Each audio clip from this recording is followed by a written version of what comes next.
So all the political parties that actually believe in a secular ideology today and are not standing up for for protesting against the Waqf Amendment Bill are basically going to find themselves not being trusted by the Muslims and in Bihar.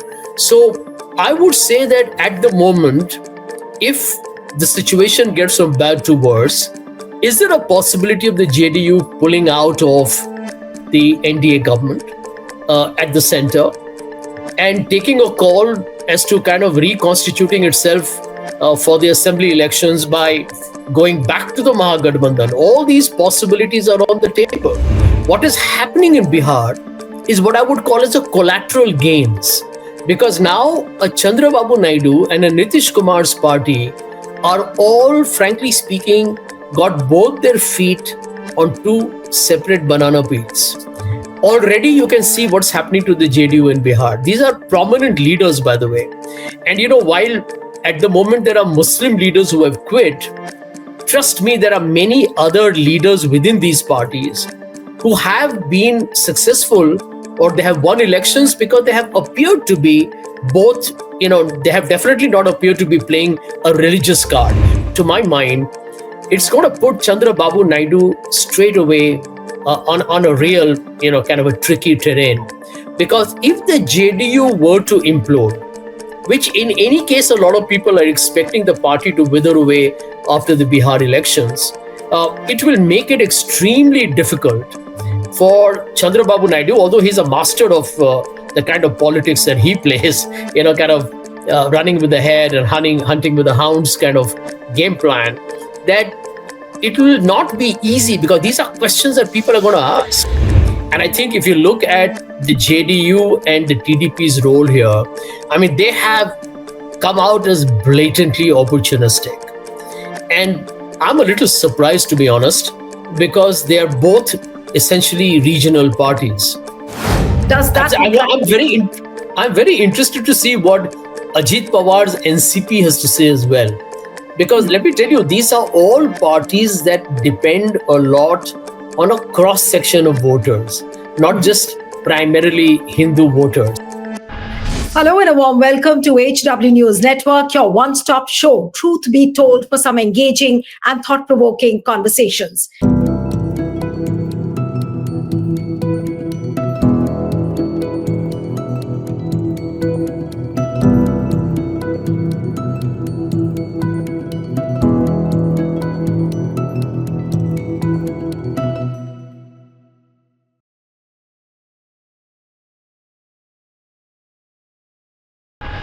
Leaders of Nitish Kumar-led Janata Dal United went on a resigning spree over their disagreement with the party's support for the passage of the contentious Waqf Amendment Bill in Parliament. Not one or two, but at least 5 leaders submitted their resignations as the bill was passed, first in Lok Sabha and then Rajya Sabha on Thursday and Friday, respectively. Now, the latest to resign from the party was Nadeem Akhtar. His resignation follows that of 4 other leaders, including JDU leader Raju Nair, Tabrez Siddiqui Alig, Mohammad Shahnawaz Malik, and Mohammad Qasim Ansari. So, which means that Nitish Kumar is in a real trouble. JDU seems to be in a complete turmoil. But what about the NDA ship? National Democratic Alliance of Modi, where does it stand? Because what is the guarantee now that Chirag Paswan's Muslim leaders will not resign? What will happen to Chandrababu Naidu's party, who also have a sizable vote bank of the Muslims? So what happens to the NDA ship in entirety? And what is going to be the impact on the Modi government and the stability of the Modi government? All these are some pressing questions, but exciting developments happening in Bihar. And joining me now this evening is Sanjay Jha, a political analyst, author, and political commentator. Thank you so much, Sanjay, for joining. It's always a pleasure having you on a program. And the first question, of course, JDU looks like in a complete turmoil. And do you think that the things are really going to worsen from here on? I would think so, Neelu, because the truth is that the Waqf Amendment Bill is explicitly anti-minority. Of course, it has got passed in Parliament, But anyone who takes the trouble to read the bill in its fine print will know that it is an attempt to further try and marginalize the Muslim community and to basically push them to the periphery. Now, it's not just about vote bank, because Muslims are really citizens of our country, and they have, their own mandates to give. End of day, why is it that a majority of them are very suspicious or apprehensive of the BJP? And for that, we don't have to go very far. Over the last 11 years, we have seen the kind of hate speeches and the entire program of marginalizing the Muslims actually being on fast forward throughout this period. So, all the political parties that actually believe in a secular ideology today and are not standing up for protesting against the Waqf Amendment Bill are basically going to find themselves not being trusted by the Muslims. And I think that's a reason why you're finding many of them have already resigned from the JDU. I have a feeling that the JDU in Bihar, Neelu, is going to be wiped out. And not just because of the Muslim leaders quitting, there's also the factor of Nitish Kumar's own insipid and uninspiring leadership over the last couple of years. And the fact that the BJP is very belligerent. It always likes to, like an anaconda, consume its ally and then replace them. That's what they did in Maharashtra. That's what they have done in all the states, including, by the way, in Tamil Nadu and in Bihar. So I would say that at the moment, if the situation gets from bad to worse, is there a possibility of the JDU pulling out of the NDA government at the center and taking a call as to kind of reconstituting itself for the assembly elections by going back to the Mahagathbandhan? All these possibilities are on the table. Now, But after having supported the Waqf Amendment Bill, do you really feel that JDU will have the gumption to face the people? What are they going to tell? Will they say that, oh, we supported by mistake, now we are going back? Some people have been saying from Bihar that now there's actually no going back for Nitish Kumar. Well, let me tell you, I think at the end of the day, you're talking about Indian politics, where U-turns are, frankly speaking, the most popular direction given on a road. Everyone is a master at taking a U-turn. Now, even Chandrababu Naidu's party, I was on a debate the other day with a TDP spokesperson, and she was extremely expressive. We are the party that forced the Waqf Bill to get into a JPC. They was taking a lot of pride in that. And you can clearly see what the messaging was. These are tactical ploys. Basically, the TDP is going to go to Andhra Pradesh voters and say, you know what, we care for you, because we are the ones who forced a JPC. Frankly speaking, Mr. Modi's government would have never listened to the opposition. So TDP leveraged its position to say we created the JPC. But the truth is, you have voted for the bill. How does it matter whether you asked for a JPC or not? I think, the way political parties assume that the voters, in this case, Muslim voters, are completely unintelligent, or they don't have the perception to see through the deception and the lies. It tells you of the arrogance that is there in all political parties, particularly the NDA and its constituents. I do expect, though, if you look at Chandrababu Naidu's track record, not just his manifesto, which promised a lot of welfare for the Muslims in Andhra, but in general, that I think this is skating on thin ice. JDU, I can tell you, a lot of people who follow politics would have told you that the JDU is, in any case, nearing an extension in Bihar, even before the Waqf Bill. It has got a lot to do with the fact that there's a battle going on the succession in Bihar in terms of who will take over from. But let me just interrupt you. You made an interesting point, and that is why, I was tempted to ask you this question, that do you see this Waqf Bill as some kind of a ploy by the BJP to completely finish JDU? Because then they will not have the face to, go to the people. They will be seen as a party which is not secular, which is seen as a party which is not favoring the Muslims. And this looks like a ploy by the BJP. What would you really say to this? Neelu, I can tell you that the Waqf Bill is basically a logical extension of the BJP's larger Hindutva ideology of one polarizing society, and the second is marginalizing the Muslims, because the two are interlinked or interrelated. So you go back to whether it's Article 370, the CAA, the criminalization element in the Triple Talaq Bill, the whole campaign, right, of the bulldozer, etc. And this Waqf Amendment Bill and or the UCC, for example, which has already been experimented in Uttarakhand, these are all basically part of the larger gambit that the BJP wants to basically tell the hardline Hindutva vote bank that it has is that we are unwavering in terms of our ideological conviction that this has to be primarily a Hindutva driven country. So the larger messaging is to its own vote bank. What is happening in Bihar is what I would call as a collateral gains, because now a Chandrababu Naidu and a Nitish Kumar's party are all, frankly speaking, got both their feet on two separate banana peels. Already you can see what's happening to the JDU in Bihar. These are prominent leaders, by the way. And while at the moment there are Muslim leaders who have quit, trust me, there are many other leaders within these parties who have been successful, or they have won elections because they have appeared to be both, they have definitely not appeared to be playing a religious card. Bihar, for example, anyway, is more of a caste-driven society.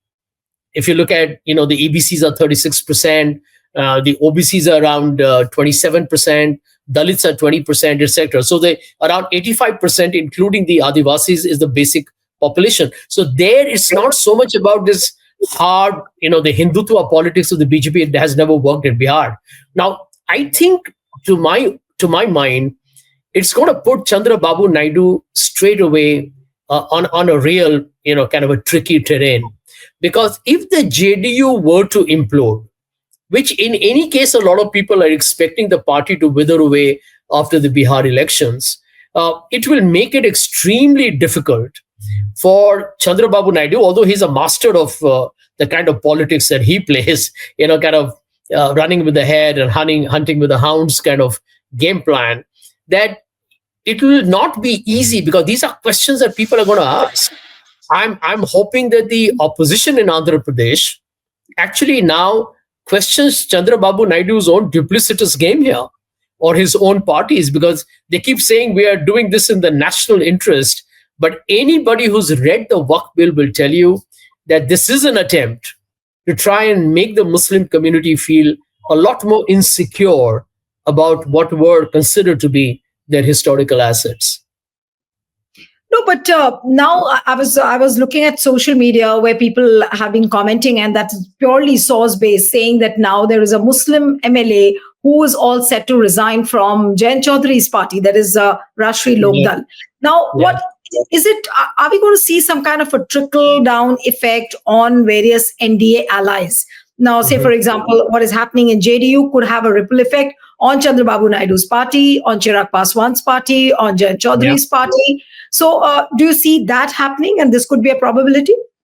I think so. I think the Waqf Amendment Bill is far more significant and an epochal amendment that has been pushed through, using what I call as the brute power of, or the tyranny of the majority. The BJP has the numbers. And I think if you look at the JDU and the TDP's role here, I mean, they have come out as blatantly opportunistic. And I'm a little surprised, to be honest, because they are both essentially regional parties. So if they really looked at their own challenges or their own existential issues that will come up, they had to focus on their own local presence much more than worried about how to support Narendra Modi's government in Delhi. And I think they didn't do that. They have clearly compromised. Because let me tell you, Neelu, that what you're finding, the protests are not just going to happen in opposition ruled states. Maybe in the BJP ruled states, they will try and use force to suppress, the public expression of anger, or, whatever. Even it'll be a peaceful protest, but it's anger at feeling that, listen, we have been shortchanged. I do believe that there is going to be a larger ramification of this, which will play out in the weeks and months ahead. If the BJP believed that the Bihar election is far away, in any case, they feel that now they would like a weaker JDU. They will hope for Paswan's party to do a little better. And, they will try and stitch alliances with the Kushwahas of the world, etc. But the fact remains that I think Bihar at this point of time will have to ask itself, because Bihar has always been a state, and I come from Bihar, which has never actually, if you look at its history since Laluji in particular became the chief minister, it hasn't really seen communal kind of aggressive politics that you've seen in the rest of the BJP ruled states. Because whether it's a JDU or the Mahagathbandhan, they have always kept the state in terms of a lot more of a Hindu-Muslim unity. So I feel that at this point of time, Tejasvi has a big opportunity in my mind. Because if JDU withers away, I really don't see how the BJP is going to gain by it. I really don't think so at all. BJP has actually gained on the back of the JDU support. And then once the JDU becomes weaker, because now it has around 40 odd seats and BJP has 75. Now the BJP is hoping that the JDU becomes weaker and we are able to get more seats and we will get the JDU votes and will become maybe an absolute majority on their own, like the way they are in Maharashtra. That's the larger game plan. But I think the big thorn in the flesh for the BJP is an extremely robust fighter in Tejasvi, who I think has taken on the mantle from Laluji brilliantly. Even today, I think the RJD had 75 in the assembly. And if the Congress had played a better role, who knows, it could have been an India Alliance government in Bihar. But better late than never. I think Tejasvi has a big opportunity here. We have to wait and see what would be Prashant Kishore's role. And is he going to have any influence or impact? I don't expect too much, but it could damage somebody or the other for sure. So I was asking you, Sanjay, that, what is the kind of trickle effect we'll see on NDA? If you look at the situation in entirety, maybe there is a probability that Jayant Chaudhary's party will have similar resignations. Chandrababu Naidu's party also could have similar resignations. So what's really going to happen to NDA? Well, I can tell you, Neelu, whether there are more resignations or not, the fact remains that all political parties that actually profess to be secular, because we don't have too many fundamentalist parties in that sense, which are driven by a very religious centric approach. Even the BJP, by the way, calls itself secular.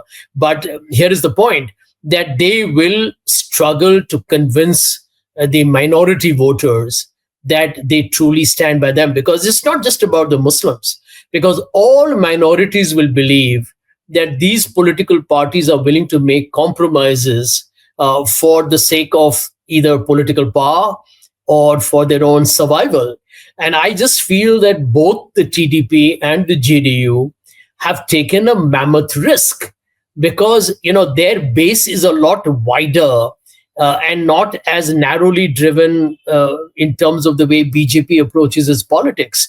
So it will be interesting to see how it plays out, but it will get increasingly difficult, because I expect the opposition in both Bihar as well as Andhra to step up their campaign to challenge these parties in terms of asking them, where do they stand? And you see, once in politics, you have to face what they call as the acid test of public sentiment. Then you begin to realize that all the shady deals that you do in these smoke-filled rooms can suddenly begin to collapse. But do you see this as an opportunity for the opposition? Say, for example, for Tejasvi and Congress in Bihar, similarly for the opposition parties in Andhra, do you see this as an opportunity for the opposition, this Waqf Bill, post-Waqf Bill scenario? Absolutely. You see, remember one thing, that the BJP's game plan is pretty straightforward. It's uncomplicated.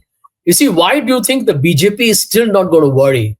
Because it will tell itself that I have played, or in this case, the BJP has played its game basically in sync with this larger political strategy of keeping the hard Hindutva voter very satisfied.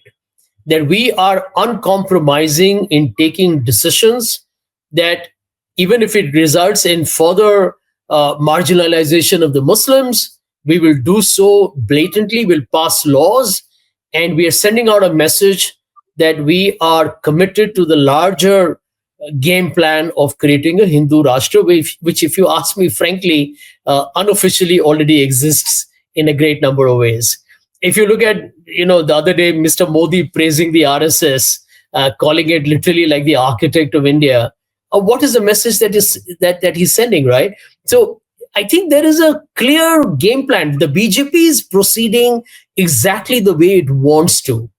And I think the regional players who are trying to play footsie with the BJP might soon find that they have a broken leg. Right. So if so, this looks like a design, and Waqf Bill is just another example of BJP to become almost prove itself like a big brother in every state, wherever, even if they are in alliance. Like what happened in Maharashtra, they've swallowed Shiv Sena completely. Now they are in full majority. So similarly, through Waqf Bill, they are going to sideline and completely annihilate the regional players. Does that?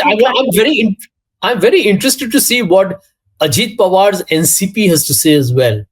Because let me tell you, these are all parties that depend a lot on a cross section of voters, not just primarily Hindu voters. The BJP is very clear that it wants the majority vote. That's its political tactic for decades now. So let's not even debate that.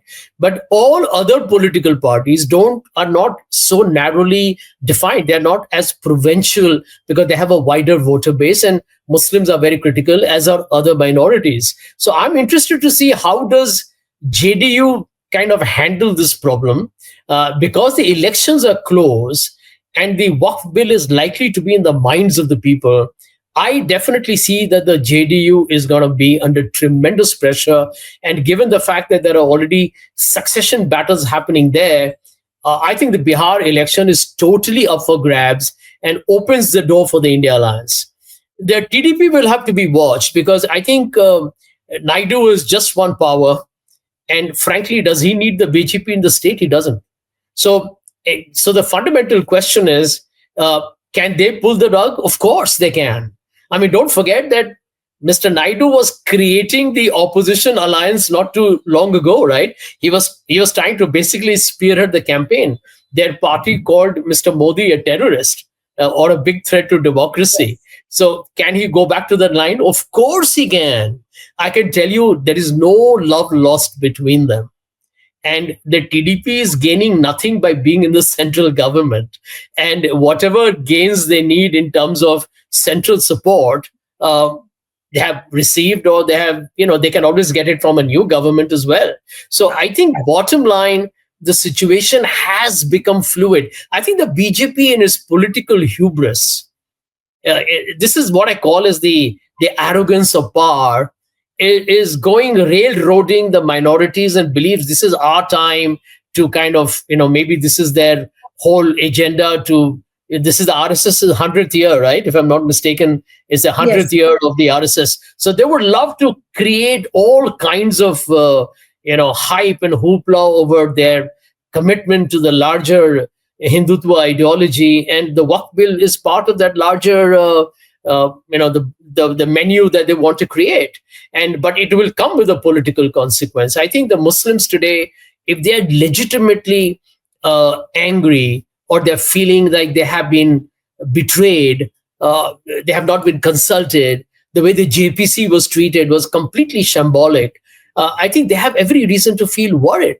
And this is not some opposition trying to, do fear mongering or gaslighting.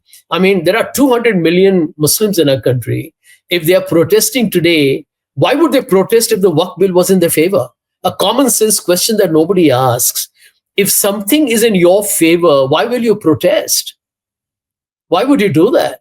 Simple. But post Waqf Bill scenario, Sanjay, does it give some anxious moments to Prime Minister Modi? Because obviously he must be feeling the heat that, okay, whatever is happening within JDU, that's their problem. He might not be concerned with that.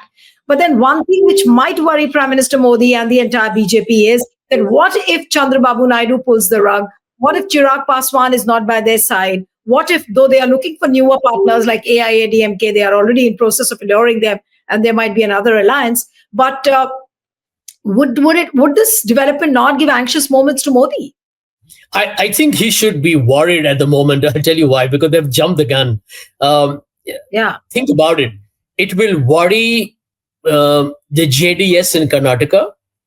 I would love to see what Ajit Pawar's party has to say here in Maharashtra. JDU, we know exactly how they could implode. The TDP is going to try and maneuver and manage it using all their guile and political statecraft.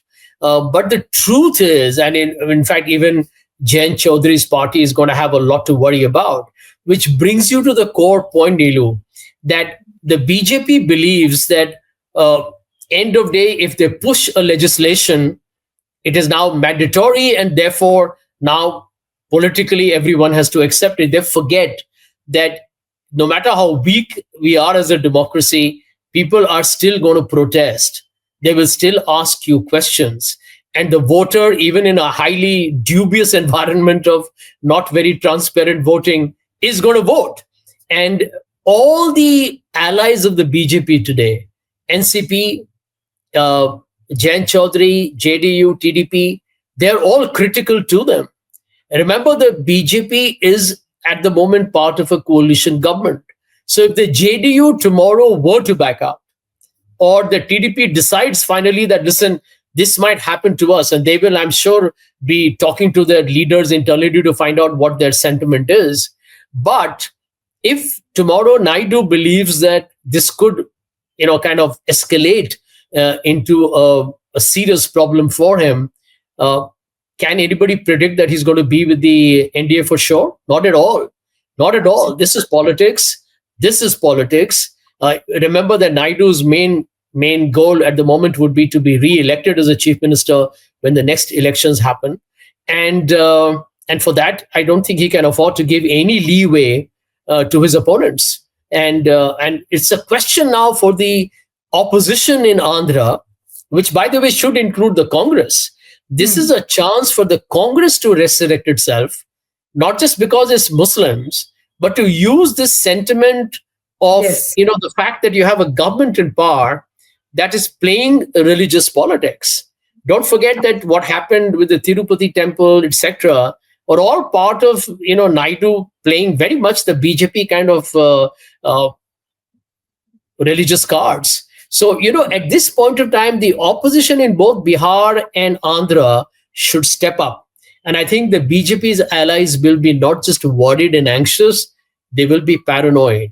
And if the BJP has assumed that this is just a bill that can make the Muslims feel ostracized and make us feel like the formidable bosses who will decide the future of 200 million Muslims, they could have a political consequence for them.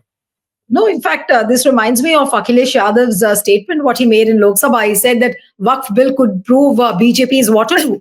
Could it prove BJP's undoing completely, this Waqf Amendment Bill? Well, if you ask me very frankly, I think the BJP is a politically disastrous for the country. The kind of, you read the statement of the High Court, right, or the Supreme Court on the entire Prayagraj demolition and bulldozers. I think the BJP has a serious sleepless nights ahead. And if they were to struggle, and if they find that they will not find it easy to navigate coalitions, I will not be surprised at all. Because at the end of the day, Neelu, the truth is that the voter in India is a lot more savvy. The voter in this country is a lot more enlightened than they are given credit for. And I think today it's not just about the Muslims. I think anybody who believes in a secular, liberal idea of India, who believes in the constitution, who believes in parliamentary democracy, I think all of them today will be concerned because they feel that this government, frankly speaking, it tramples over people, literally kind of railroads this way through any policy making. And to that extent, they're as anti-democratic as one can imagine. Thank you so much, Sanjay. And you do please have a glass of water. I think you were just like choking towards the end. Thank you so much. But it's always a pleasure having you on the program. Thank you. Thank you, Sanjay. Thank you very much, indeed. Thank you.